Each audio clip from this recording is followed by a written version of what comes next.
ونعوذ بالله من شرور أنفسنا ومن سيئات أعمالنا من يهده الله فلا مضل له ومن يضلله فلا هادي له ونشهد أن لا إله إلا الله وحده وحده وحده لا شريك له ونشهد أن سيدنا محمدا عبده ورسوله ونصلي ونسلم على رسوله ونبيه وحبيبه ومحبوبه سيدنا محمد وعلى آله وأصحابه أجمعين أما بعد فأعوذ بالله من الشيطان الرجيم بسم الله الرحمن الرحيم ألا إن أولياء الله لا خوف عليهم ولا هم يحزنون صدق الله مولانا العظيم وبلغنا رسوله النبي الأمين الكريم ونحن على ذلك لمن الشاهدين والشاکرین والحمد للہ رب العالمین۔ بڑی ہی محبت، الفت، عقیدت، ذوق، شوق اور انتہائی توجہ کے ساتھ نبی مکرم، شفیع معظم، جان دو عالم، نور مجسم، جان کائنات، آنے کائنات، رونق کائنات، وجہ کائنات، باعث تخلیق کائنات، نور کائنات، رحمت کائنات، فخر کائنات، احمد مجتبی جناب سیدنا محمد مصطفیٰ صلی اللہ تعالی علیہ وآلہ وسلم کی ذات عالی پر درود و سلام کا نذرانہ عقیدت پیش کیجیے۔ پڑھیے الصلاۃ والسلام علیک یا سیدی یا رسول اللہ وعلى آلك وأصحابك يا سيدي يا حبيب الله الصلاة والسلام عليك يا سيدي يا رحمة للعالمين وعلى آلك وأصحابك يا سيدي يا شفيع المذنبين الصلاة والسلام عليك يا سيدي يا إمام الأنبياء والمرسلين وعلى آلك وأصحابك يا سيدي يا خاتم النبيين الصلاة والسلام عليك يا سيدي يا أكرم الأولين والآخرين وعلى آلك وأصحابك يا سيدي يا سيدي يا سيدي يا جد الحسن والحسين بلغ العلا بکمالہ کشف الدجا بجمالہ حسنت جمیع خصالہ صلو علیہ وآلہ یا صاحب الجمال و یا سید البشر من وجہک المنیر لقد نور القمر لا يمکن الثناء کما کان حقہ بعد از خدا بزرگ توئی قصہ مختصر لی خمسۃ اطفی بها حر الوباء الحاطمہ المصطفى والمرتضى وابناہما والفاطمہ۔ میری انتہائی قابل صد احترام بزرگ و دوستو، آج اللہ رب العزت کے فضل و کرم، اس کی توفیق اور عنایت سے ہم جمعۃ المبارک کی ادائیگی کے لیے حاضر ہیں۔ اللہ رب العزت ہماری حاضری کو شرف قبولیت عطا فرمائے اور جمعۃ المبارک کی تمام برکتوں سے ہم سب کو مالا مال فرمائے۔ ہمارے آقا صلی اللہ تعالی علیہ وآلہ وسلم کے فرمان عالی شان کا مفہوم ہے کہ جو شخص روزانہ 50 مرتبہ مجھ پر درود و سلام پڑھے گا، کتنی مرتبہ؟ جو روزانہ 50 مرتبہ مجھ پر درود و سلام پڑھے گا تو کل قیامت کے دن میں اس کے ساتھ مصافحہ کروں گا، اور جس کے ساتھ آقا کریم صلی اللہ علیہ وسلم مصافحہ فرما لیں گے انشاءاللہ وہ جہنم میں نہیں بلکہ جنت میں اعلیٰ مقام حاصل کرے گا، کیونکہ جو چیز میرے نبی کے جسم کو لگ جاتی ہے اس کو آگ نہیں چھوتی۔ اونچی آواز سے کہہ دیں۔ سیدنا انس رضی اللہ تعالیٰ عنہ کہتے ہیں کہ میرے ہاں کچھ مہمان آئے، ہم نے ان کے آگے دسترخوان بچھایا، تو دسترخوان جو تھا وہ کچھ میلا کچیلا تھا، تو میں نے اس کو اٹھایا اور اپنی خادمہ سے کہا اس کو تندور میں ڈال دو، تندور میں اس کو ڈال دو۔ اب مہمان اس پہ تعجب کیا، حیران ہوئے کہ کپڑا اگر میلا ہو گیا ہے تو اس میں جلانے والی کون سی بات ہے، اس کو دھو لیا جائے، کپڑا دوبارہ کام آ جائے گا۔ لیکن وہ مہمان تھے، خاموش رہے، تو خادمہ نے اٹھایا دسترخوان، جلتے ہوئے تندور میں ڈال دیا، تھوڑی دیر کے بعد کنڈی ڈالی اور دسترخوان کو باہر نکال لیا۔ مہمانوں نے دیکھا کہ ایک بھی دھاگا نہیں جلا تھا۔ اب مہمانوں کی تعجب، مہمانوں کی حیرانگی جب بڑی تو انہوں نے پوچھ لیا کہ اے انس یہ کیا معاملہ ہے کہ آگ کا کام ہے کپڑے کو جلا دینا اور کپڑے کا کام ہے آگ میں جل جانا، لیکن یہ کیسا کپڑا ہے کس کو آگ نے نہیں جلایا؟ جناب انس رضی اللہ تعالیٰ عنہ نے آگے سے فرمایا تعجب والی کوئی بات نہیں، بات یہ ہے کہ آقا کریم صلی اللہ علیہ وسلم جب ہمارے گھر تشریف لے کے آتے ہیں تو حضور اسی دسترخوان پر بیٹھ کر کھاتے ہیں، اور پھر آپ نے بعد میں اپنے ہاتھوں کو اس سے صاف کیا تھا۔ جب دسترخوان کو اپنے ہاتھوں سے حضور نے صاف کیا اپنے ہاتھوں کو، تو جو سالن وغیرہ لگا ہوا تھا، تو اس کے بعد ہم اسے دھوتے نہیں ہیں بلکہ ہم اسے آگ میں ڈال دیتے ہیں، سارا جو کپڑے کا میل کچیل ہوتا ہے وہ دور ہو جاتا ہے، کپڑا صاف ستھرا ہو جاتا ہے اور کپڑے کا دھاگا بھی نہیں جلتا، اس لیے کہ اس کے ساتھ ہمارے آقا صلی اللہ علیہ وسلم کے ہاتھ مبارک لگے ہیں۔ تو میرے بھائیو اب اس حدیث پاک کی طرف آئیے کہ سرکار نے فرمایا جس نے 50 مرتبہ روزانہ مجھ پر درود و سلام پڑھا تو کل قیامت کے دن میں اس کے ساتھ مصافحہ کروں گا، اور جس کے ساتھ حضور کا ہاتھ مبارک لگ جائے گا انشاءاللہ اس کو آگ نہیں چھوئے گی، بلکہ سرکار کے کرم سے، سرکار کی شفاعت سے اور اللہ کی رحمت سے وہ بندہ جنت کے اعلیٰ مقام حاصل کرے گا۔ اللہ ہمیں توفیق عطا فرمائے۔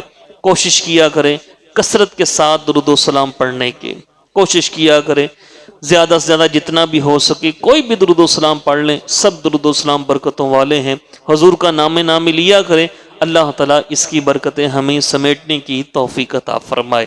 بڑی محبت کے ساتھ ایک دفعہ پھر پڑھ لیجئے الصلاۃ والسلام علیک یا سیدی یا رسول اللہ وعلی آلک واصحابک یا سیدی یا حبیب اللہ، الصلاۃ والسلام علیک یا سیدی یا رحمت للعالمین وعلی آلک واصحابک یا سیدی یا شفیع المذنبین۔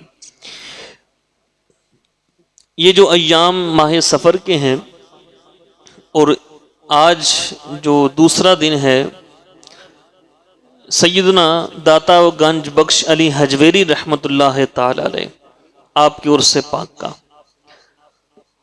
اور یہ وہ ہستی ہیں کہ سلطان الہند خواجہ غریب نواز نے بھی ان سے فیض لیا، خواجہ فرید الدین گنج شکر رحمۃ اللہ علیہ انہوں نے بھی ان سے فیض لیا، بلکہ غوث پاک رضی اللہ تعالیٰ کے متعلق یہ آتا ہے کہ آپ نے فرمایا کہ اگر میں عثمان بن علی حجویری کا زمانہ پا لیتا تو میں ان کی بیعت کرتا۔ یہ بلند مقام اللہ تعالیٰ نے ان کو مقام دیا۔ تو آج اسی مناسبت سے سیدنا داتا گنج بخش علی حجویری رحمۃ اللہ تعالی علیہ آپ کی چند باتیں اور اولیاء کرام کے مزارات پہ جانا، اس کا طریقہ کیا ہے، کن چیزوں سے بچنا چاہیے، قرآن و حدیث میں اولیاء کرام کی کیا شان بیان ہوئی، اپنے وقت میں رہتے ہوئے چند آپ کے سامنے پیش کرتا ہوں۔ اللہ تعالی ہم سب کو حق سچ کہنے، سمجھنے، سننے اور اس پر عمل کرنے کی توفیق عطا فرمائے۔ قرآن پاک میں اللہ رب العزت نے ارشاد فرمایا الا ان اولیاء اللہ لا خوف علیہم ولا هم یحزنون، لوگو سن لو، ان اولیاء اللہ کہ جو اللہ کے ولی ہیں، لا خوف علیہم ان پر کوئی ڈر نہیں، ولا ہم یحزنون اور نہ ہی وہ غمگین ہوتے ہیں۔ ڈر اور غم یہ دو چیزیں اللہ تعالیٰ نے قرآن پاک میں کئی جگہ پر اولیاء کرام کی شان میں بیان فرمائی۔ لا خوف علیہم ولا ہم یحزنون کہ نہ ان پر خوف ہوگا نہ ڈر۔ اب خوف اور ڈر یہ ویسے تو ایک ہم مترادف لفظ اس کو سمجھتے ہیں، لیکن دونوں کے معنی میں فرق ہے۔ خوف کہتے ہیں ماضی کے کسی عمل کا، ماضی کے عمل کو کیا کہتے ہیں؟ خوف۔ یار یہ میں نے کر دیا، یہ نہ ہو جائے، ماضی کے وہ نتیجہ کہ ماضی کے کوئی عمل، اس کو خوف کہتے ہیں۔ اور حزن کہتے ہیں آنے والی چیز کا، کہ یہ نہ ہو جائے، یہ نہ ہو جائے۔ تو فرمایا یہ جو اللہ کے ولی ہیں، نہ انہیں ماضی کا کوئی غم ہے، ڈر ہے، خوف ہے، نہ انہیں مستقبل کا کوئی ڈر ہے، غم ہے، خوف ہے، بلکہ یہ اللہ کی امان میں ہیں۔ اللہ تعالیٰ نے انہیں اپنے ہاں بڑا ہی قرب والا ایک جگہ عطا فرمائی ہے۔ اور اولیاء کرام کون ہوتے ہیں، اس کی بھی تھوڑی سی آپ کے سامنے بات رکھتا ہوں۔ قرآن پاک میں بھی اللہ تعالیٰ ارشاد فرماتا ہے، آج جو بندہ اپنے بال تھوڑے بڑھا لے، اس کی بنائے مینڈیاں، مینڈیاں سمجھتے ہیں جس کو ہم پنجابی میں کہتے ہیں گت، مینڈیاں بنائے اس کی، یہاں یہاں تک اس کی لٹیں ہوں، ہم سمجھتے بڑا پہنچا ہوا ہے، بڑا پہنچا ہوا۔ ایک سوشل میڈیا پہ ایک پیر صاحب کی ویڈیو عام ہوئی، اور وہ دو پیر صاحب ہیں اور دونوں ڈبے پیر ہیں۔ کون ہے؟ بولے ہم ایسوں کو پیر نہیں مانتے، جو پیر وہی ہے، قرآن کہتا ہے پیر وہی ہے جو شریعت پر چلتا ہے۔ جو شریعت پر نہیں چلتا وہ جادوگر ہو سکتا ہے، وہ ہوا میں اڑ کے اڑنا دکھا سکتا ہے، پانی پہ چلنا دکھا سکتا ہے، اس کا وہ جادو ہو سکتا ہے، شعبدہ ہو سکتا ہے، لیکن اس کی کرامت نہیں ہو سکتی، وہ اللہ کا ولی نہیں ہو سکتا۔ اللہ کا ولی وہی ہوتا ہے جو شریعت کے مطابق عمل کرتا ہو۔ وہ جی اس نے امامہ باندھا ہوا تھا، اور ایسے لگتا تھا جیسے یہ ہم نے امامہ باندھا، لیکن اس نے اپنے امامے کا ایک شملہ کھولا، دوسرا کھولا، تیسرا کھولا، امامے کے اندر اس کے بال، اور تقریباً کوئی 5 گز اس کے لمبے بال، 5 گز اس کے تقریباً اتنے لمبے اس کے بال، اس کے مریدین نے اٹھائے ہوئے وہ بال، اور لوگ آ کر جناب بالوں کو چوم رہے ہیں۔ یہ کوئی فقیری نہیں ہے، یہ کوئی پیری نہیں، یہ صرف اور صرف جہالت ہے۔ کیا ہے بولے؟ جہالت ہے، صاف جہالت۔ اللہ رب العزت فرماتا ہے اِنَّا أَوْلِيَاؤُهُ إِلَّا الْمُتَّقُونَ، کہ اللہ کے ولی وہی ہیں جو پرہیزگار ہیں۔ کون ہیں؟ پرہیزگار۔ ایک اور جگہ پہ اللہ تعالیٰ نے فرمایا قُلْ إِن كُنتُمْ تُحِبُّونَ اللَّهَ، اے محبوب ان سے فرما دیجئے کہ اگر تم اللہ سے محبت رکھتے ہو۔ اللہ کا ولی کون ہوتا ہے؟ جو اللہ سے بولے، اونچی بولے، توجہ ہے آپ کی؟ اللہ کا ولی کون ہوتا ہے؟ جو اللہ سے محبت رکھتا۔ قرآن اللہ فرماتا ہے ان کنتم تحبون اللہ، ان لوگوں سے فرما دیجئے کہ اگر یہ اللہ سے محبت رکھتے ہیں، فاتبعونی، تو میں محمد مصطفیٰ کی اتباع بھی کرو۔ اللہ سے محبت رکھتے ہو تو پہلی شرط، اگر اللہ سے محبت ہے، ہاں جی ہے، دلیل محمد مصطفیٰ کی اتباع، سرکار کی اتباع، رسول خدا محبوب خدا کی اتباع، ان کی پیروی۔ اللہ فرماتا ہے تم میرے محبوب کی پیروی کرو، یحببکم اللہ، اللہ تمہیں اپنا محبوب بنا لے گا۔ ولی کون ہوتا ہے؟ جو سنت مصطفیٰ پر عمل کرے، جو سنت مصطفیٰ پر عمل کرے وہ کیا ہے؟ اللہ کا ولی۔ اور جو سنتوں پر عمل نہیں کرتا، شریعت پر نہیں چلتا، وہ اللہ کا ولی۔ اور یہ میں بات کلیئر کٹ کر چکا ہوں چاہے وہ پانی پہ چل کے دکھائے. اول تو آج کل کوئی ایسا ملے گا نہیں. چاہے وہ پانی پہ چل کے دکھائے کہ میں پانی پہ چل رہا ہوں، چاہے وہ ہوا میں اڑ کے دکھائے، وہ جادوگر ہو سکتا ہے. اور میں آگے بیان کروں گا کہ حضور داتا صاحب کا مقابلہ کن کن جادوگروں کے ساتھ ہوا تھا. میں انشاءاللہ بیان کروں گا داتا صاحب نے پھر ان کو کیسے ان کا معاملہ کیا کہ وہ ہوا میں بھی اڑے تب بھی وہ اللہ کا ولی نہیں ہو.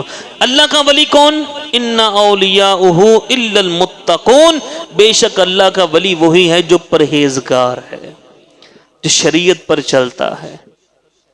بڑے بڑے بال رکھ لیے. ایک وہ لاہور جائیں آپ، میں کسی کی دل آزاری نہیں کر رہا، لیکن یہ ممبر جو ہے یہ تقاضا کرتا ہے سچ بولوں.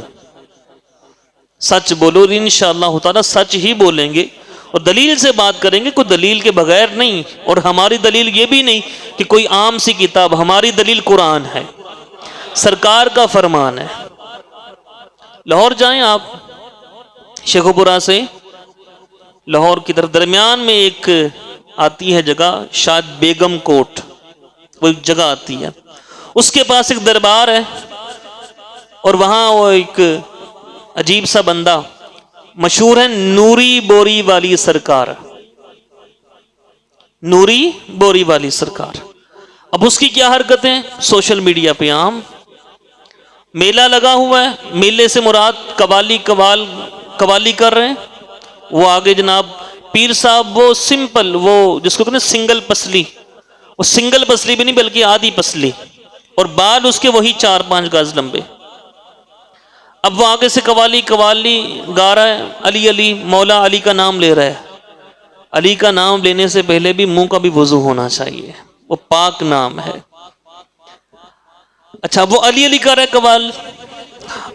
اب مولا علی کے نام سے کوئی غرض نہیں، ذکر علی نے عبادہ، ہمیں تو ہماری ماں نے بتایا، اماں عائشہ صدیقہ نے بتایا کہ علی کا ذکر کرنا بھی عبادت ہے. اونچی آواز سے کہہ دیں. اب وہ معاملہ یہ ہوا کہ اب قوالی کر علی علی. اب یہ قوالی رو کر کہتا ہے، اس کا پیغام اس کے وہ ایک چیلے نے دیا کہ پیر صاحب فرماندے نے جیڑا علی علی نہیں کردا، میں آگے وہ الفاظ بیان نہیں کر سکتا. گالی دی، گالی بکی. اب ایک تو بال اتنے لمبے، نماز سے دور، شریعت سے دور، زبان گندی. ایسا بندہ اللہ کا ولی بولے کون ہوگا؟ قرآن فرماتا ہے الا المتقون، جو پرہیزگار ہوں گے وہی اللہ کا ولی ہوگے. جو پرہیزگار نہیں، فاسق ہے، وہ اللہ کا ولی نہیں ہو سکتا. پھر آگے چلیے. یہ جو اللہ کے ولی ہوتے ہیں یہ حرام کا رزق بھی نہیں کھا سکتے، بلکہ اللہ ان کی حفاظت فرماتا ہے.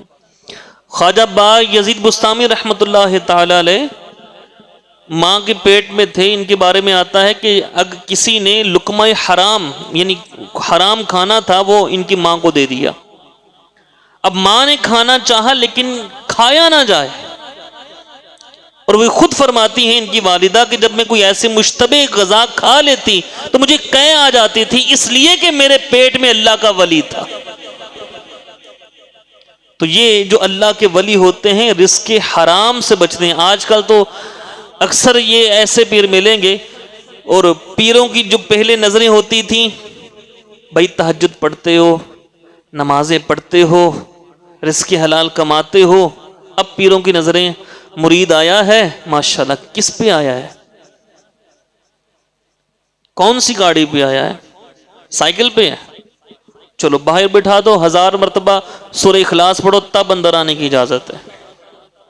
نہیں جی بڑی گاڑی پہ آیا ہے، سوک پہ آیا ہے، سپورٹج پہ آیا ہے، فارچونر پہ آیا مرید. ہاں بسم اللہ جناب، سیدھے اندر پیر صاحب کے پاس. اور پیروں کی نظریں مریدوں کی جیبوں پر. تو ایسا پیر ہو سکتا ہے؟ علامہ اقبال رحمت اللہ تعالی علیہ، آپ ایک پیر صاحب کے پاس بیٹھے تھے، اور پیر صاحب بھی پتہ نہیں کیسے ہوں گے، واللہ عالم، اس کی تفصیل نہیں آئی. تو ایک مرید آیا پیر صاحب کے پاس، آ کر کہنے لگا سرکار میرے اوپر 100 روپیہ قرض ہے، دعا کر دیں اللہ میرا قرضہ دور کر دے. اب اس وقت 100 روپیہ بھی بہت بڑی بات تھی، جیسے آج کا لاکھ کہہ لو. بڑی بات تھی 100 روپے اس وقت. تو پیر صاحب نے دعا کر دی. جاتے ہوئے مرید نے 10 روپے نکالے پیر صاحب کی مٹھی میں دے دیے. علامہ اقبال دیکھ رہے تھے, مسکرا پڑے. جب مرید چلا گیا نا تو وہ جو پیر صاحب کہنے لگے علامہ اقبال سے کہ آپ کیوں مسکرائے ہیں جناب؟ تو علامہ اقبال نے کہا پہلے وہ 100 کا مقروض تھا, اب وہ 110 کا ہو گیا ہے. تو آج کل کے پیروں کی یہ حالت ہے کہ مریدوں کی جیبوں پہ نظر ہے کہ بھئی پیسے والا ہے تو وہ جناب بڑا لاڈلا ہے, اگر پیسہ نہیں ہے تو پھر چاہے وہ تہجد گزار ہو اس کی کوئی وقت نہیں. ایسے پیر نہیں ہوتے. پیر وہی ہے جو شریعت پر چلتا ہو, اس کی دینداری پر توجہ ہو, وہ لوگوں کے مالوں پر اس کی توجہ نہ ہو. تیسری بات, امام اہل سنت شاہ امام محمد رضا خان رحمۃ اللہ تعالی علیہ, آپ نے تیسری بات یہ لکھی کہ جو پیر ہوتا ہے نا وہ جاہل نہیں ہوتا, وہ عالم ہوتا ہے. عالم ہوتا ہے, جاہل نہیں ہوتا. جو جاہل ہوگا وہ پیر نہیں ہوگا, وہ ولی نہیں ہو سکتا.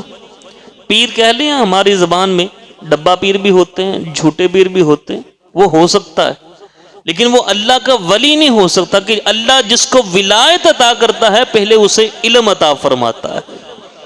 علم ہوگا. اور غوث اعظم رضی اللہ تعالی نے فرمایا تھا کہ درست العلم حتی صرت کتبا, میں علم حاصل کرتا رہا یہاں تک کہ اللہ تعالیٰ نے مجھے کتب کے مقام پر فائز فرما دیا.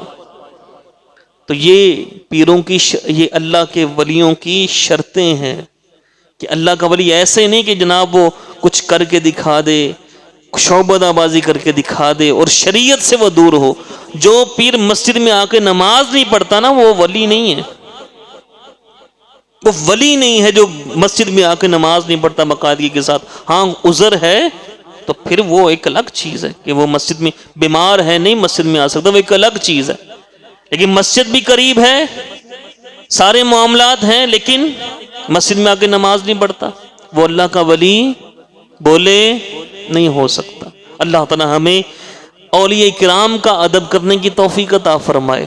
اور جو ولیوں کا جنہوں نے روپ دھارا ہوا ہے, پیروں کا روپ دھار کے بیٹھے ہیں اور لوگوں کے مالوں پر ان کی نظر ہے ہڑپ کرنے دھوکہ دیتے ہیں, اللہ ہمیں ایسے لوگوں سے محفوظ فرمائے. پھر بتاؤں ایک اور حربہ کیا ہوتا ہے. عموماً ایسے لوگوں کے وہ بندے جو جائیں گے تسی بڑے پریشان ہو, ہاں جی بالکل, تھاڑے بچے نے تھانوں بڑا پریشان کیتا ہے, ہاں جی پریشان تک کیتا ہے. بچی والوں میں پریشان ہو, بچی والوں میں پریشان ہو. اب جیسے جیسے وہ سوال کرے, اب یہ ایسے ایسے سوال ہیں جو کامن سوال ہیں. کوئی ایسا بندہ ہے جو پریشان نہ ہو؟ بولے سارے, کسی نہ کسی کو کوئی نہ کوئی تو پریشانی ہوتی ہے نا, کوئی نہ کوئی تو پریشانی ہوگی. پھر اولاد کی طرف سے, اب اگر 4-5 بیٹے ہیں ویسے اولاد فرما بردار بھی ہو, کسی نے کچھ ہلکا سا بھی کہہ دیا چاہے اولادیں اپنی طرف سے نہ بھی کہا ہو لیکن اس کی بات دل میں آ گئی, وہ بھی کہے گا ہاں میں اولاد کی طرف سے پریشان ہوں, بچوں کی طرف سے میں راضی نہیں ہوں. تو اب یہ کامن قسم کے سوال پوچھتے ہیں, اگلا بندہ کہتا ہے یار یہ اس کو تو میرے سارے دل کی کیفیت معلوم ہے. نہیں میرے بھائی, ایسے لوگوں سے بچیے. پیر کی نشانی یہ ہے جو عالم بھی ہو, متبع شریعت بھی ہو, سنت مصطفیٰ پر چلنے والا بھی ہو. جو ایسا ہوتا ہے وہی اللہ کا ولی ہوتا ہے, دوسرا اللہ کا ولی نہیں ہو سکتا. پھر آگے چلیے, ہمارے آقا صلی اللہ تعالی علیہ وآلہ وسلم نے ارشاد فرمایا, وَزُورُوا الْقُبُورَ فَإِنَّهَا تُذَكِّرُ الْمَوْتِ. ایک اور جگہ پہ فرمایا نہیتکم عن زیارت القبور, لوگو اے میرے صحابہ میں نے پہلے تمہیں قبروں کی زیارت سے منع کیا تھا, لیکن فرمایا فَزُورُوهَا, لیکن اب میں تمہیں اجازت دیتا ہوں قبروں پہ جایا کرو, قبروں پہ جایا کرو. فَإِنَّهَا تُذَكِّرُكُمُ الْمَوْتِ, کہ یہ تمہیں موت کی یاد دلاتی ہیں, یہ تمہیں موت کی یاد دلاتی ہیں. اور پھر ہمارے اسلاف کا کیا طریقہ تھا, اور یہ میں آج کی بات نہیں کر رہا, تابعین سے لے کر آج کے دور تک جتنے بھی اللہ کے ولی ہیں سب مزارات پہ گئے, کسی نہ کسی اللہ کے ولی کے مزار پہ گئے. امام اعظم ابو حنیفہ رحمۃ اللہ تعالی علیہ سراج الفقہا، حضرت داتا گنج بخش علی حجویری کے بھی جو امام ہیں، امام اعظم ابو حنیفہ رحمۃ اللہ تعالی علیہ، یہ بغداد میں ان کا جو ہے وہ مزار ہے، اور ان کے بارے میں کہتے ہیں امام شافعی۔ کون؟ امام شافعی۔ اور اس بات کو لکھنے والے ہیں خطیب بغدادی، اور خطیب بغدادی کون ہے؟ جن کے قول پر فیصلہ کیا جاتا ہے کہ یہ حدیث صحیح ہے، یہ حدیث ضعیف ہے۔ اگر خطیب بغدادی کہتے ہیں یہ حدیث صحیح ہے تو صحیح مان لیا جاتا ہے، خطیب بغدادی کہتے ہیں یہ حدیث ضعیف ہے تو ضعیف مان لیا جاتا ہے۔ یہ خطیب بغدادی امام شافعی رحمۃ اللہ تعالی کی بات نقل کرتے ہیں، کہتے ہیں کہ امام شافعی رحمۃ اللہ تعالی علیہ امام اعظم ابو حنیفہ کے مزار کی برکتیں خود بیان کرتے ہیں۔ وہ کہتے ہیں کہ میں امام اعظم ابو حنیفہ کی ذات سے برکتیں حاصل کرتا ہوں۔ کیا کرتا ہوں؟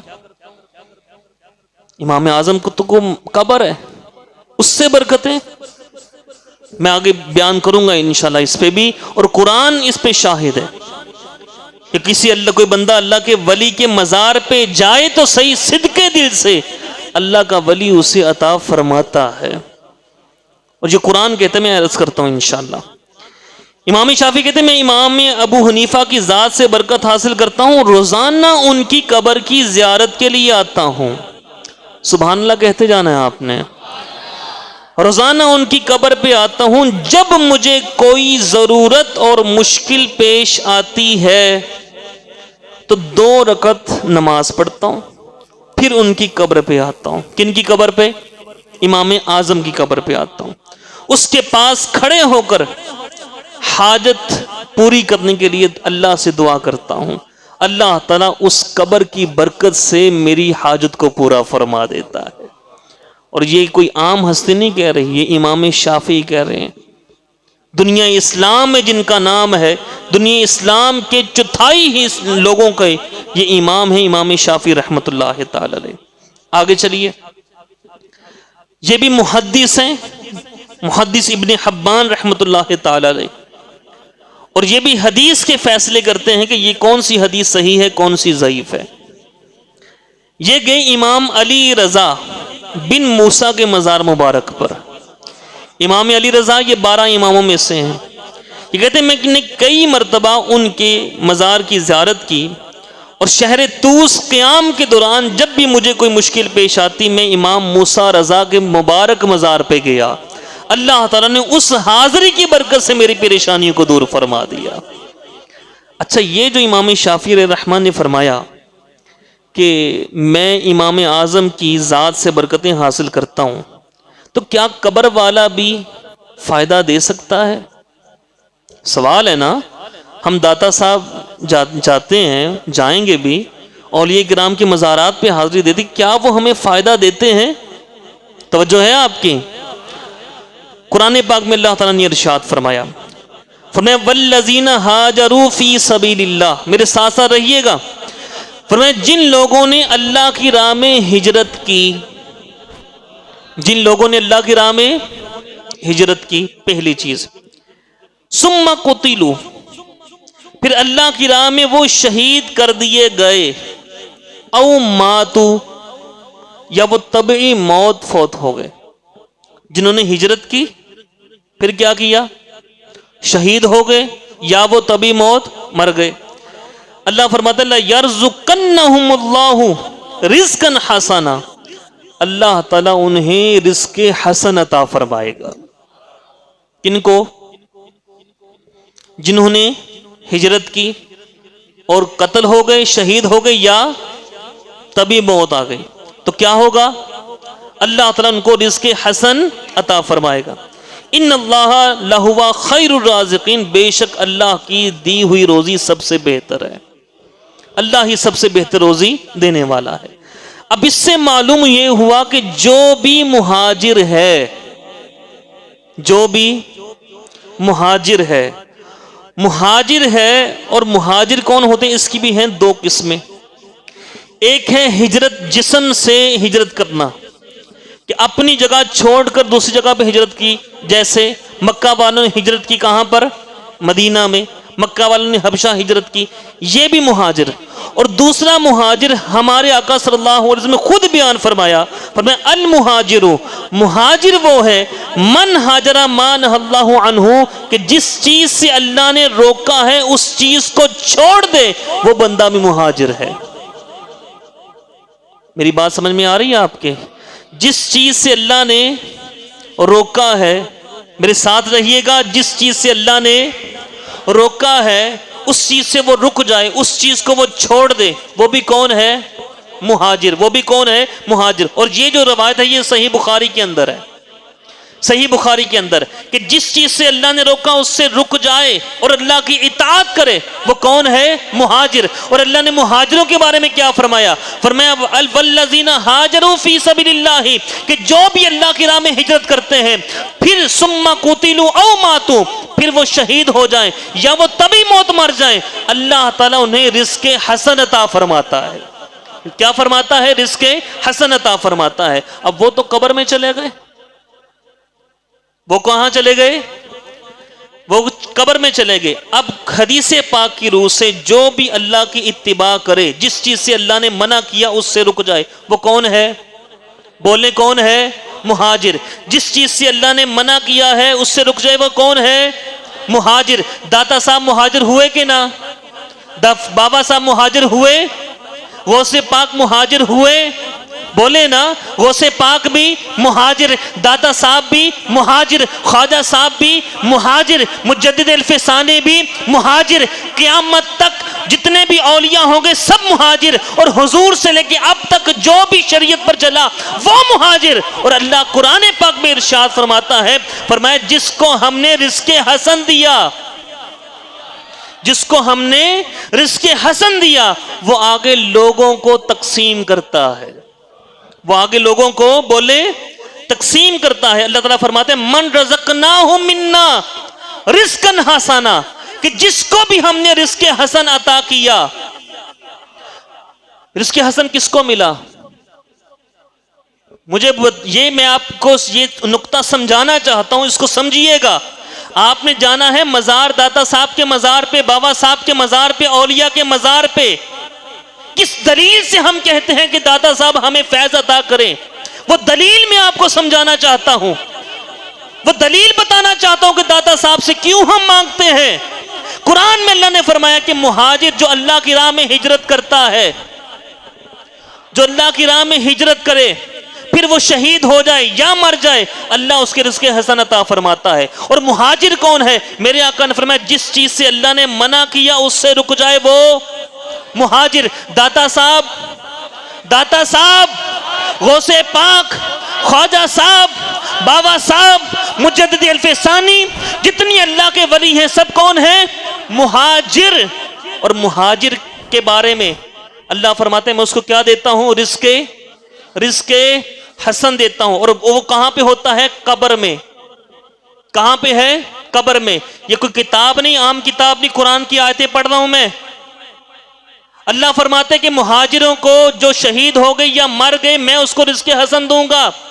پھر اللہ آگے ارشاد فرماتے ہیں من رزقناہم منا رزقا حسنا، جس کو ہم رزق حسن دیتے ہیں، جس کو ہم رزق حسن دیتے ہیں فَهُوَ يُنْفِقُ مِنْهُ، وہ قبر والا اس میں سے خرچ بھی کرتا ہے۔ یہ قرآن ہے، وہ قبر والا اس سے خرچ بھی کرتا ہے، سرًا و جہرًا، وہ پوشیدگی کے ساتھ بھی خرچ کرتا ہے اور اعلانیہ بھی خرچ کرتا ہے، وہ اعلانیہ بھی خرچ کرتا ہے۔ ثابت کیا ہوا کہ جتنے بھی اللہ کے ولی ہیں سب مہاجرین ہیں، اللہ ان کو رزق حسن عطا فرماتا ہے۔ اب ہم ان کے مزار پہ جاتے ہیں، جیسے امام شافعی نے فرمایا کہ میں امام اعظم کے مزار پہ گیا، میں امام اعظم کے مزار پہ گیا، میں نے ان کی ذات سے برکتیں حاصل کی۔ ایسے ہی کوئی صدقے دل کے ساتھ کسی اللہ کے ولی کے مزار پہ جاتا ہے تو اللہ کا ولی بخیل نہیں ہوتا۔ قرآن کہتے ہیں فَهُوَ يُنْفِقُ مِنْهُ، وہ جو رزق حسن اللہ کے ولی کو ملا ہے نا، وہ اللہ کا ولی وہ رزق حسن آنے والے کو بھی دیتا ہے۔ اللہ تعالی ہمیں اولیاء اکرام کے فیض سے مالا مال کرے، ان کی برکتیں ہمیں سمیٹنے کی توفیق عطا فرمائے۔ اور آگے چلیے اللہ کے ولی کی شان. یہ دور سے کیسے سن لیتے ہیں اللہ کے ولی؟ دور سے کیسے سمجھ سکتے ہیں؟ دور سے کیسے مدد کر سکتے ہیں؟ دور سے کیسے بات کر سکتے ہیں؟ آئیے حدیث پاک سنیے. یہاں پہ میں شعر سناؤں گا، شاید آپ بڑی اونچی آواز سے سبحان اللہ کہیں گے، اور یہ سبحان اللہ جو میں کہہ رہا ہوں کہ سبحان اللہ کہیں، اس کا ثواب بھی آپ کو ملے گا. ہاں دیکھا، اپنی لالچ میں پہ گئے ہو. اونچی آواز سے کہیے. حدیث سنا رہا ہوں بخاری شریف کی. ہمارے آقا صلی اللہ تعالی علیہ وآلہ وسلم نے ارشاد فرمایا، اور یہ صحیح حدیث، اور حدیث بھی ہے حدیث قدسی. حدیث قدسی میرے آقا صلی اللہ علیہ وسلم نے ارشاد فرمایا کہ اللہ ارشاد فرماتا ہے. حدیث قدسی کا معنی یہ ہوتا ہے کہ زبان مصطفیٰ کی ہے، فرمان اللہ کا ہے. حضور فرماتے ہیں کہ اللہ ارشاد فرماتا ہے کہ میرا بندہ فرائض کی ادائیگی کے ذریعے جتنا میرا قرب حاصل کرتا ہے، اس کے علاوہ کسی دوسرے عمل سے حاصل نہیں کر پاتا. اللہ کا سب سے زیادہ قرب کس سے ملتا ہے؟ بولے، فرائض کی ادائیگی سے. فرض کیا چیزیں ہیں؟ نماز. نماز پڑھنے سے اللہ کا قرب ملتا ہے. نماز توجہ سے پڑھا کریں. اس وقت یہ بحث نہیں ہے، یہ موضوع نہیں، وقت میں اس پہ عرض کرتا. نماز، روزہ، زکوٰۃ، حج. فرمایا جتنا میرا قرب فرائض کے ذریعے ملتا ہے، اس کے علاوہ کسی اور چیز سے بولے نہیں ملتا. پھر اللہ آگے ارشاد فرماتا ہے، فرمایا پھر میرا بندہ نوافل کی کثرت کے ساتھ میرے قریب ہوتا رہتا ہے. سوال کرتے ہیں نا، وہ جی اتنی دور سے کیسے سن لیتے ہیں؟ دور سے کیسے سن لیا؟ دور سے کیسے سمجھ لیا؟ دور سے کیسے مدد کر سکتے ہیں؟ سنیں، حضور فرماتے ہیں کہ اللہ فرماتے ہیں میرا بندہ جب نفلی عبادت کرتا رہتا ہے. اور داتا صاحب نے کتنی نفلی عبادت کی ہے پتہ ہے؟ 40 سال سفر میں رہے ہیں، نوافل پڑھتے رہے اور ایک بھی جماعت نہیں چھوڑی. آواز کم آئی ہے. یہ بہت بڑی بات ہے. ہم تو مقیم ہو کر حالت قیام میں ہم سے نماز کی جماعت رہ جاتی ہے. نمازیں بھی ساری پڑھی، جماعت کے ساتھ پڑھی ہیں. داتا صاحب کو ماننے والوں ان کے نقش قدم پہ بھی چلو. اللہ فرماتا ہے کہ میرا بندہ جب نوافل پڑھتا رہتا ہے، نوافل کی کثرت کرتا رہتا ہے، تو میرے قریب ہوتا رہتا ہے، میرا اسے قرب ملتا رہتا ہے. سبحان اللہ. پھر فرمایا جب وہ میرے قریب ہوتا رہتا ہے، نفل پڑھتا رہتا ہے، یہاں تک کہ میں اس کو اپنا محبوب بنا لیتا ہوں. پتہ نہیں آواز کیوں کم ہو گئی آپ کی. اللہ فرماتا میں اس کو اپنا محبوب بنا لیتا ہوں. سبحان اللہ. پھر محبوب بنا کر یا اللہ تو کیا کرتا ہے؟ اللہ فرماتا ہے جب میں اسے محبوب بنا لیتا ہوں، میں اس کے کان بن جاتا ہوں. سرکار یہ میں کوئی حدیث، یہ کوئی ضعیف نہیں پڑھ رہا، نہ کوئی کتاب بڑی ہے، صحیح بخاری کی حدیث ہے اور سندن بھی صحیح ہے. تمام مکاتب فکر کے علماء نے اس کو قبول بھی کیا ہے اور سب کی اس پہ مہر ہے کہ یہ حدیث صحیح ہے. اللہ فرماتا میں اس کے کان بن جاتا ہوں جس سے وہ سنتا ہے. پھر میں اس کی آنکھ بن جاتا ہوں جس سے وہ دیکھتا ہے. میں اس کے ہاتھ بن جاتا ہوں جس سے وہ پکڑتا ہے. میری قدرت اس کے پاؤں میں آ جاتی جس سے وہ چلتا ہے. پھر فرمایا جب میرا بندہ پھر وہ مجھ سے مانگتا ہے تو فرمایا میں اسے ضرور عطا کرتا ہوں، میں اسے ضرور عطا کرتا ہوں. اب مجھے یہ دل پہ ہاتھ رکھیے گا اور سچ سچ بتائیے گا جو اللہ کے ولی ہیں. اور اس وقت ہمارا موضوع داتا صاحب ہے کہ بھئی داتا صاحب کو یہاں سے پکارا، لاہور میں کیسے سنیں گے وہ؟ بھئی حدیث پڑھ. اللہ کیا فرماتے ہیں؟ امام راضی رحمت اللہ تعالی نے اس حدیث پاک کی شرح میں بیان کرتے ہیں، وہ کہتے ہیں اس کا مطلب یہ ہے کہ میں، اللہ فرماتے ہیں میں اس کے کان بن جاتا ہوں. کان بننے سے مراد یہ ہے کہ جب میری قدرت اس بندے کے کانوں میں آتی ہے وہ دور سے بھی سن لیتا ہے، قریب سے بھی سنتا ہے۔ جب میری قدرت اس کی آنکھوں میں آ جاتی ہے، وہ دور سے بھی دیکھتا ہے، قریب سے بھی دیکھتا ہے۔ جب میری قدرت اس کے ہاتھوں میں آ جاتی ہے، وہ دور سے بھی پکڑتا ہے، قریب سے بھی پکڑتا ہے۔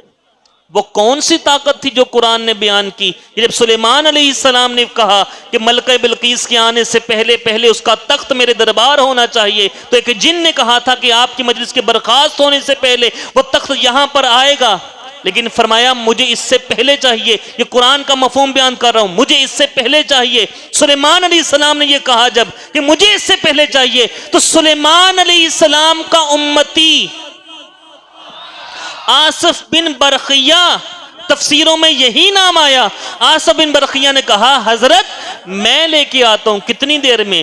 قرآن الفاظ بیان کرتا ہے قبل ان یرتد طرفک، حضور آپ کی آنکھ جھپکنے سے پہلے، آپ کی آنکھ جھپکنے سے پہلے، توجہ رکھیے گا، یہ آنکھ جھپکی یعنی مطلب کیا کہ جھپکنے، ابھی آپ آنکھ جھپکیں گے نہیں وہ تخت آ جائے گا۔ تو سلیمان، قرآن کہتا ہے سلیمان علیہ السلام نے کیا دیکھا جب اس آصف بن برقیہ نے یہ کہا کہ آپ کی پلک جھپکنے سے پہلے وہ تخت آپ کے دربار آ جائے گا، اس کا کہنا تھا ملکہ بلقیس کا تخت سلیمان علیہ السلام کے دربار آ چکا تھا۔ وہ کون سی طاقت تھی؟ ہاں وہ کون سی طاقت تھی کہ ملکہ بلقیس کا تخت آنکھ کے جھپکنے سے پہلے آ گیا؟ اور تفسیروں میں آتا ہے وہ 80 ہاتھ لمبا، 80 ہاتھ چوڑا، لوہے کی زنجیریں اس کو لگی ہوئی، تالے اس کو پڑے ہوئے، خادمین اس کی حفاظت پہ مقرر۔ وہ پلک جھپکنے سے پہلے کیسے آ گیا؟ اس لیے آیا کہ وہ تھے سلیمان علیہ السلام کے امتی، اللہ کے ولی، اللہ کے ولی۔ اور میرے بھائیوں اپنے دل پہ ہاتھ رکھیے گا، اپنے ایمان سے بتائیے گا کہ سلیمان علیہ السلام کا امتی اور ان کی امت کا ایک ولی، اللہ اس کو یہ طاقت دے دے کہ آنکھ کے جھپکنے سے پہلے 2 مہینے کی مسافت، 2 مہینے سینکڑوں میل کا سفر، وہ آنکھ جھپکنے سے پہلے وہ تخت سلیمان علیہ السلام کے دربار حاضر کر دے۔ وہ سلیمان علیہ السلام تھے اور یہ محبوب خدا ہے، اور وہ آصف بن برقیہ سلیمان علیہ السلام کی امتی اور غوث پاک میرے آقا کی امتی، وہ سلیمان علیہ السلام کے امتی اور ولی، اور غوث پاک داتا صاحب میرے آقا محمد مصطفیٰ کی امت کے ولی۔ جب ان کا یہ مقام ہے تو ان کا عالم کیا ہوگا، ان کا عالم کیا ہوگا۔ اور یہ بات ایک اور عرض کر دوں، یہ بات اپنوں نے بھی جو لکھنی تھی وہ لکھی، جادو وہ جو سر چڑھ کے بولے۔ مکتبہ دیوبند کے حکیم الامت مولانا اشرف علی تھانوی صاحب لکھتے ہیں ولایت کا انکار کرو، کہتے ہیں غوث اعظم رضی اللہ تعالیٰ عنہ آپ کے مدرسے میں ایک بڑھیا نے اپنا بچہ داخل کروایا، بچہ وہاں پڑھنے لگ گیا۔ تھوڑی دیر گزری، تھوڑے دن گزرے، دوبارہ مائی صاحبہ آئیں اپنے بچے کو دیکھنے کے لیے، دیکھا بچہ کمزور، بچے سے پوچھا کیا کھاتے ہو؟ کہا دال کھاتے ہیں۔ کیا کھاتے ہیں؟ دال کھاتے ہیں۔ اور یہ یاد رکھیے، یہ ہم اہل سنت و جماعت نے جو بات کئی بزرگوں نے لکھی وہ تو لکھی، یہ مولانا اشرف علی تھانوی صاحب نے بھی لکھی ہے، انہوں نے بھی اپنی کتاب میں لکھی۔ کہا دال کھاتا ہوں اس لیے کمزور ہو گیا، زیادہ کھائی نہیں جاتی۔ وہ مائی حاضر ہوئی غوث پاک کے پاس، آئے ہائے، جب دیکھا غوث پاک مرغی کھا رہے ہیں۔ کیا کھا رہے ہیں؟ مرغی کھا رہے ہیں۔ مائی صاحبہ نے عرض کیا بندہ نواز، بات سمجھ نہیں آئی، آپ کے مدرسے کے طالب علم تو کھائیں دال اور آپ کھائیں مرغا، طالب علموں کو بھی یہی کھلائیں نا۔ غوث پاک کے سامنے کچھ ہڈیاں پڑی تھی مرغے کی، آپ نے میں کم باذن اللہ۔ مولانا اشرف علی تھانوی صاحب لکھتے ہیں مرغی زندہ ہو گئی۔ کہا جب تیرا بچہ بھی اس مقام کو پہنچ جائے تب یہ بھی مرغا کھا لے گا۔ یہ ہیں محمد مصطفیٰ کی امت کے ولی جو مردوں کو بھی زندہ کر دیتے ہیں اللہ کی عطا سے۔ کس کی عطا سے؟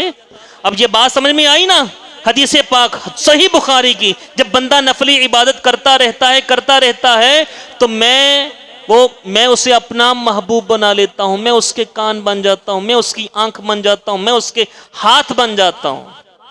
جب جس کے ہاتھوں میں اللہ کی قدرت آ جائے نا، جس کے ہاتھوں میں اللہ کی قدرت آ جائے، اس کے ہاتھوں کا کیا کہنا۔ اور غوث پاک کا عالم کیا، 40 سال عشاء کے وضو سے فجر کی نماز کو ادا کی ہے، ساری رات نفل پڑھتے رہے ہیں۔ اور حضور داتا گنج بخش علی حجویری اونچی آواز سے کہیں سبحان اللہ۔ ان کے عرس پاک کے ایام میں موقع ملا تو حاضری دیجئے گا، لیکن با ادب حاضری دیجئے گا، شریعت کے مطابق حاضری دیجئے گا۔ سلطان محمود غزنوی کا زمانہ تھا، غزنی کے اندر ہندوؤں نے اپنا پنڈت بھیجا۔ اب وہ بات جو میں پہلے کہہ رہا تھا کہ اگر کوئی بندہ آپ کو پانی پہ چل کے دکھا دے، ہوا میں اڑ کے دکھا دے، کوئی شعبدہ دکھا دے، وہ ولی نہیں ہو سکتا جب تک شریعت پر عمل نہ کرے۔ یہ ہندو پنڈت یہ غزنی میں آیا تاکہ ہندوازم کا پرچار کرے۔ اب داتا گنج بخش علی حجویری یہ بھی غزنی کے افغانستان، اب اس نے ہندوازم کا پرچار کرنا شروع کیا۔ اب علماء اپنی دلائل دیتے رہے، علماء کو جو ذمہ داری تھی نبھائی انہوں نے۔ داتا گنج بخش علی حجویری رحمۃ اللہ تعالی علیہ آپ اس کے سامنے آئے، مناظرے ہو رہے تھے، وہ ہر بات کو رد کر رہا تھا، کہنے لگا مجھے قرآن کا نہیں پتا، حدیث کا نہیں پتا، مجھے کسی چیز کا نہیں پتا، میں اپنی آنکھیں بند کرتا ہوں اور مجھے یہ بتایا جائے میں نے کہاں تک پرواز کی ہے۔ اب علماء جو تھے وہ تو قرآن پڑھیں گے نا، وہ حدیث بیان کریں گے، وہ کہ میں قرآن کو نہیں مانتا، میں حدیث کو نہیں مانتا، بات یہ ہے میں اپنی آنکھیں بند کرتا ہوں اور کوئی مجھے تم میں سے یہ بتائے کہ میں کہاں تک گیا، یا تم آنکھیں بند کرو اور پرواز کوئی تم میں سے کر کے دکھائے تو میں اسے بتاؤں گا تو کہاں تک گیا۔ اب علماء یہ اس میں لگے ہوئے کہ بھی کون ایسا، ہم تو قرآن بیان کریں گے، حدیث۔ اللہ تعالیٰ نے داتا حضور کو وہاں بھیجا، تو میں کیا بات ہے، کس بات پہ بحث چل رہی ہے؟ جناب یہ معاملہ ہے، وہ کہتا ہے میں اپنی آنکھیں بند کرتا ہوں، پرواز کرتا ہوں۔ کون تھا وہ؟ بولے ہندو تھا، وہ بھی پرواز کر سکتا تھا۔ جادوگروں کے پاس بھی گر ہوتے ہیں۔ اب داتا صاحب نے کہا اچھا پرواز کرنا چاہتا ہے، ہاں کروں گا، پر میں کر آنکھیں بند۔ اس نے اپنی آنکھیں بند کی، داتا صاحب نے بھی اپنی آنکھیں بند کی۔ تھوڑی دیر کے بعد آنکھیں کھولی، کہا بتائیے کہاں تک گیا؟ فرمایا تو نے سراندیپ شہر کا نام ہے، وہاں تک تو نے سیر کیے۔ اب وہ جوگی تھا، سچ بولتا تھا، جھوٹ بولتا اس کا جو تھا وہ جاتا رہتا۔ اس نے کہا بالکل سچ کہا آپ نے۔ کہا کوئی نشانی بتائیے؟ کہا جب تو جا رہا تھا کہ تو نے نیچے کپاس کی فصل تھی تو کچھ عورتیں وہ جو کپاس تھی وہ چن رہی تھیں۔ اس نے کہا ہاں بالکل ٹھیک۔ کچھ عورتیں مرچیں وہ فصل سے چن رہی تھیں۔ کہنے لگا ہاں بالکل ٹھیک۔ داتا صاحب نے فرمایا وہ مرچیں لا کے دکھا سکتے ہو؟ وہ مرچیں لا کے دکھا سکتے ہو؟ کہا نہیں، یہ میرے۔ فرمایا میں لاؤں؟ داتا صاحب نے اپنی آستین میں ہاتھ ڈالا، کہا یہ وہ مرچیں ہیں، یہ وہ مرچیں۔ جب اللہ کا بندہ نفلی عبادت کرتا رہتا ہے، اللہ فرماتا ہے میں اس کا ہاتھ بن جاتا ہوں جس سے وہ پکڑتا ہے، میں اس کی آنکھ بن جاتا ہوں جس سے وہ دیکھتا ہے، میں اس کے کان بن جاتا ہوں جس سے وہ سنتا ہے۔ صحیح بخاری کی صحیح حدیث ہے۔